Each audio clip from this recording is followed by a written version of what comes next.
Welcome to Geja's kitchen. இன்றைக்கி egg bread upma எப்படி செய்கிறதுன்னு பார்க்கலாம். நம்ம சேனலை சப்ஸ்கிரைப் பண்ணிக்கோங்க, பெல் ஐக்கானை ப்ரெஸ் பண்ணிக்கோங்க. இப்போ ஒரு பேன் வச்சுருக்கேன். இப்போ 2 டீஸ்பூன் ஆயில் ஊற்றிருக்கேன். இந்த ஆயில் வந்து நல்லா ஹீட் ஆகட்டும்.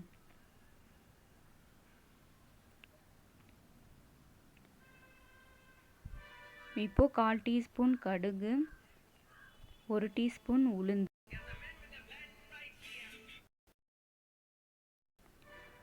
சேர்த்துட்டு நல்லா இதை ஃப்ரை பண்ணிக்கோங்க.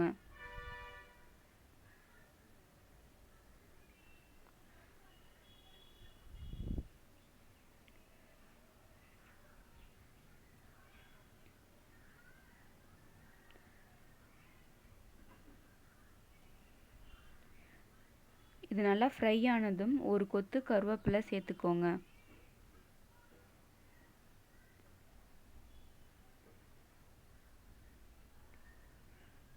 இப்போ ஒரு வெங்காயம் பொடிசாக கட் பண்ணது சேர்க்குறேன்.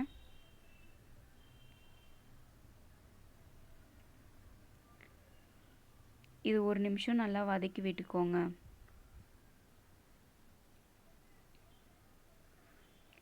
இப்போ 3 பச்சை மிளகாய் இந்த மாதிரி நீல வாக்கில் கட் பண்ணி சேர்த்துக்கோங்க.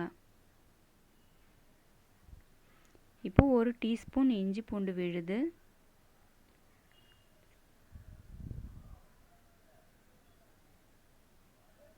இப்போ ஒரு தக்காளி பொடிசாக கட் பண்ணி சேர்த்துக்கோங்க.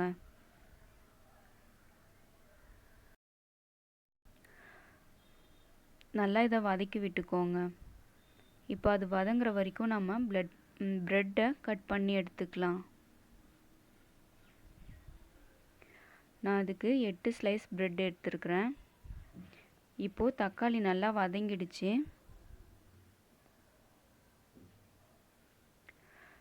இப்போது ஃப்ரெஷ்ஷாக நான் ரெடி பண்ண மஞ்சள் பேஸ்ட்டு சேர்க்குறேன்.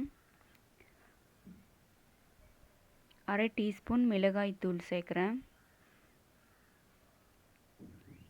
இந்த மஞ்சள் பேஸ்ட் வந்து அந்த லிங்க்கை வந்து நான் டிஸ்கிரிப்ஷனில் கொடுத்துருக்கேன். தேவைப்படுறவங்க செக் பண்ணிக்கோங்க.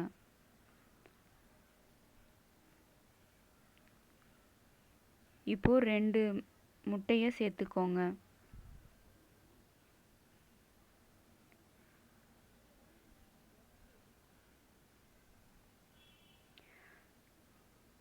இப்போ கொஞ்சமாக உப்பு சேர்த்துக்கோங்க. இந்த வெங்காயம் தக்காளி இந்த முட்டைக்கு மட்டும்தான் நம்ம இப்போ உப்பு சேர்க்குறோம். ஒரு 1/2 டீஸ்பூன் பெப்பர் சேர்த்துக்கோங்க.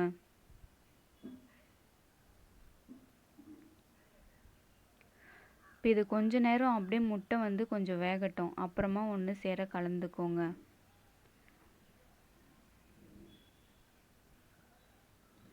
இப்போது 1/4 டீஸ்பூன் கரம் மசாலா சேர்க்குறேன். இது ஆப்ஷனல் தான், பிடிக்கலன்னா அவாய்ட் பண்ணிக்கலாம்.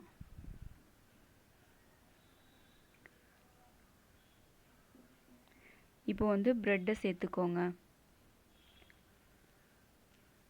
ப்ரெட்டை சேர்த்துட்டு ஒரு 2 டீஸ்பூன் அளவுக்கு தண்ணி தெளிச்சிக்கோங்க.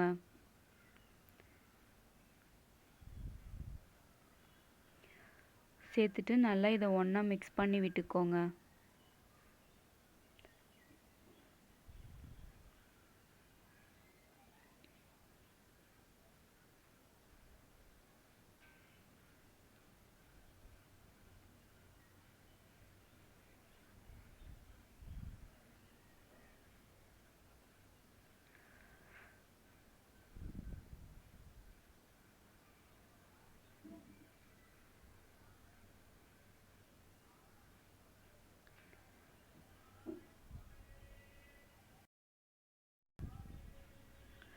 இப்போ இது நல்லா மிக்ஸ் ஆகிடுச்சு. இப்போ வந்து நம்ம கருவேப்பிலை கொத்தமல்லி சேர்த்துக்கலாம். உப்பு வந்து இந்த டைமில் செக் பண்ணிவிட்டு நீங்கள் கொஞ்சமாக சேர்த்துக்கோங்க.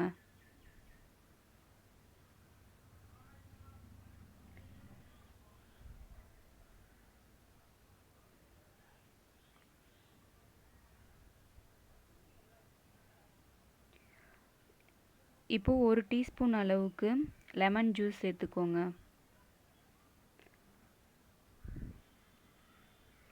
இப்போ நம்மளுடைய எக் பிரெட் உப்புமா ரெடி ஆயிடுச்சு. சேனலை சப்ஸ்கிரைப் பண்ணிக்கோங்க, பெல் ஐக்கானை ப்ரெஸ் பண்ணிக்கோங்க. தேங்க்ஸ் ஃபார் வாட்சிங்.